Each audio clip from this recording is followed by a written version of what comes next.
Is it possible through archaeology to know what, the social organization of the Maya was?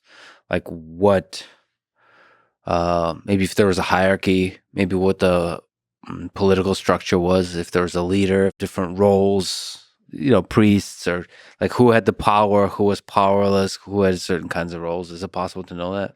Actually, because of hieroglyphs, yeah, we know a whole lot. There's, basic things that archaeology, which is a very blunt tool, can figure out, like this guy lives in a rich house, this guy lives in a poor house. But Yeah. the hieroglyphs tell us specific stuff about who can rule, that it was hereditary, that that hereditary rule was based on royal blood that could be burned and connect to the ancestors that lived up in the sky versus the one that's lived in the underworld. It also told us things about hierarchy, like that there were councils of lords underneath the king who each represented clans who had their own neighborhoods, and that there were revolving positions of authority. There was the site that I mapped for my dissertation and spent years in the jungle there, Palenque, had a lord's title named Fire Lord. That was one of the generals of their army. And we could tell that position changed over time. So there was one guy named Chakzutz who was the Fire Lord for the early part of a reign of a king called the Kalmonab. And then by the time he carves this other panel, there's another guy in the position of Kak Ahau, which was the Fire Lord. And so he had Got promoted? it was demoted? well, he could have been killed. I mean, in the case of that. But then we have the interesting case of in the Postclassic, they shed the idea of kings. They don't like kings anymore. That's probably a big part of why the classic disappearance and the abandonment of all those cities happened. People just got sick of kings. And so they turn into this more council system at Chichen Itza. Mm-hmm. But then when Chichen Itza falls, there's a new city that's architecture looks a lot like Chichen Itza. It's called Mayapan. But it has what is called the League of Mayapan. Mm-hmm. And it has a council of representatives from the communities from all around the Yucatan. And it is basically a democracy. It is a Maya democracy that happens. The individuals from all around the Yucatan are there. They each family has their own council house at Mayapan, though they live back at their place. It's kind of like a Maya Congress.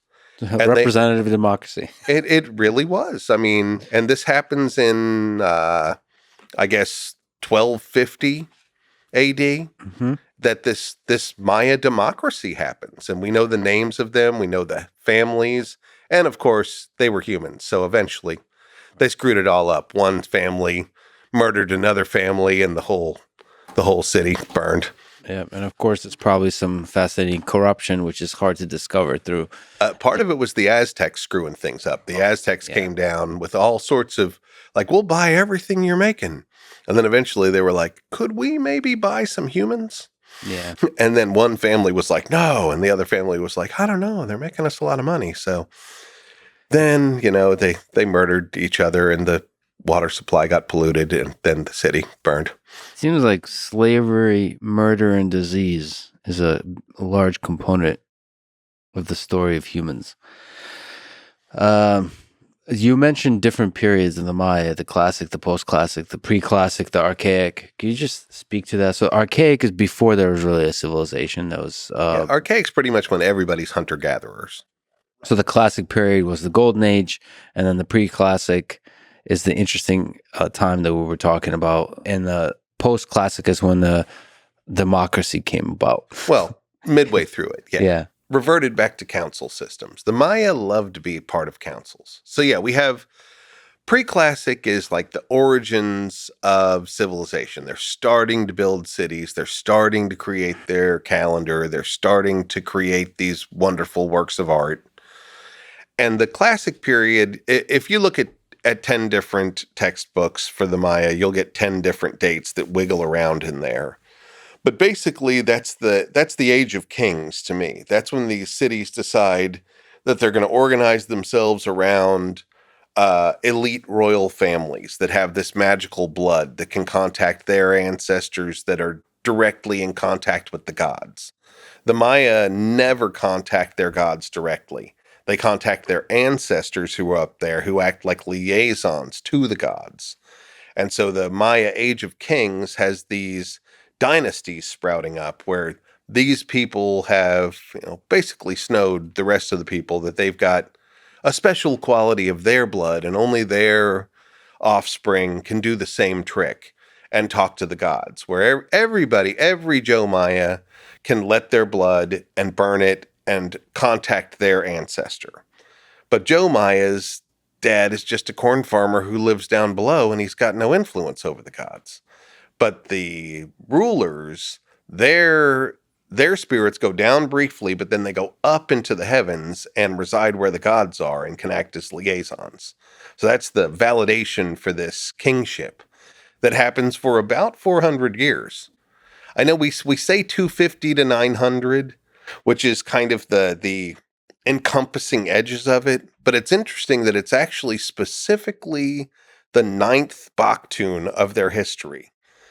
The ninth Baktun begins in like 426 and it ends in like 829.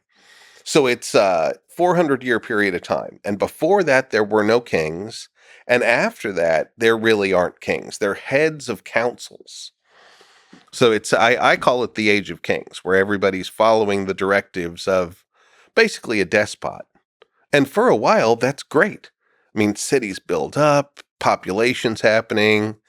I see it as kind of a cult of personality moment too. Strong, charismatic leaders inspire people to do great things together. But eventually, like happens all the time with power, too much power corrupts. All of a sudden, there's this unwieldy, huge elite class that has to be treated special by everybody else, and they start saying, "Well, I think we should fight with those guys, and you guys should go take these things."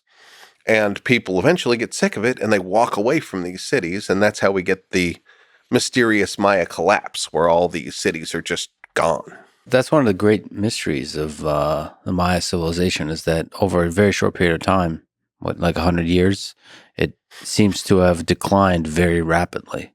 It collapsed. What do you think explains that? What happened? I think it's a failing of archaeology to properly see what was happening.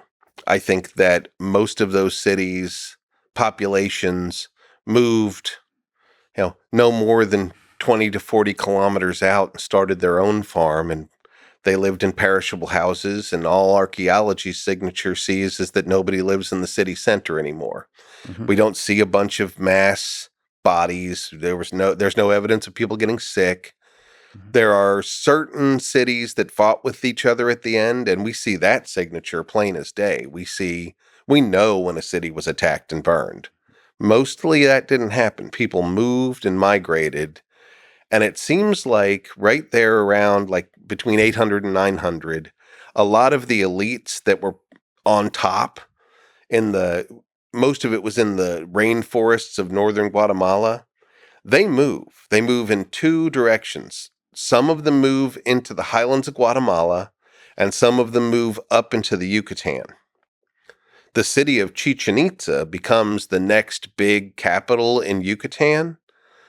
But the word Itza is actually a word describing the people who lived around Lake Piten Itza in northern Guatemala. And all of the Maya are super clear about that the Itza came in as immigrants with these new ideas and created Chichen Itza. So the elites who were no longer welcome in their cities just moved and set up shop somewhere else. So why was there a decline? What was maybe the catalyst? Was there a specific kind of events that started this? Was this an idea that kind of transformed the society? We are still debating that. I don't think there is a single reason. I think humans are complicated. I think a lot of things led to this. One thing we can see archaeologically is that every one of the cities became overpopulated. They were too popular, and we think that they pushed the limits of their capacity to feed and house people. Mm-hmm. We see it in lots of the cities at the end of the Classic period that people are seasonally starving. I remember really stark evidence in Copan, Honduras. Copan was this beautiful city, lineage of 17 kings. But the last kings and the last elite burials that we dig from the city center, the teeth are the telling part. They get this thing when you're growing up and you're not getting enough food seasonally. It shows up in the enamel of your teeth. It's called dental hypoplasia. And if somebody's seasonally starving, it gets these lines in their teeth. And that last generation of Maya before they left Copan, even the rich people are seasonally starving. So there's a problem there for sure. But I also think it's a weird thing. It was not an empire. It was a group of independent city-states like Greece. Mm-hmm. Some of them were allied, some of them were enemies. There was a huge civil war that settled out about the end of the Classic period. So if it was Europe, the victors would have taken over, the losers would have beat it and gone wherever they went. But when they abandoned these cities that were independent still, they all left, both the guys that won and the guys that lost the war. So it couldn't be just as simple as spoils go to the victor. It's such a wide area. Not everybody was starving like the people in the Copan Valley. So I personally think it was calendrically timed. It is interesting to note that ninth period, that ninth 400-year period ends right then. And I think a lot of people, I can't prove it archaeologically, but I think a lot of people said, we're coming to the end of a great cycle and we need to renew. We need to change what we're doing. When you talk to the Maya today, like at the end of this 2012 thing, if you actually talk to Maya, say, what happens at the end of a big cycle here? They say cycles are a time of renewal and transformation, that it is all of our obligation to change our lives at the end of cycles, that change is coming. We can either be part of it or we can get steamrolled by it. The Aztecs did this neat thing called the New Fire Ceremony. Every 52 years, which was the biggest their calendar would go, they'd burn down perfectly good temples, and they'd burn down their houses sometimes, and they would just, everybody in society would perform this, what they called the New Fire Ceremony, and they would renew the world. So I think my personal theory is that the Maya decided at the end of the ninth Baktun that it was time to renew the world. I think this theory makes sense because they really internalized the calendar. I mean, it was a really big part of their culture, this sense of the cyclical nature of civilization. That's what I think. I think that that they created that calendar to perceive the cycle and to harmonize with it.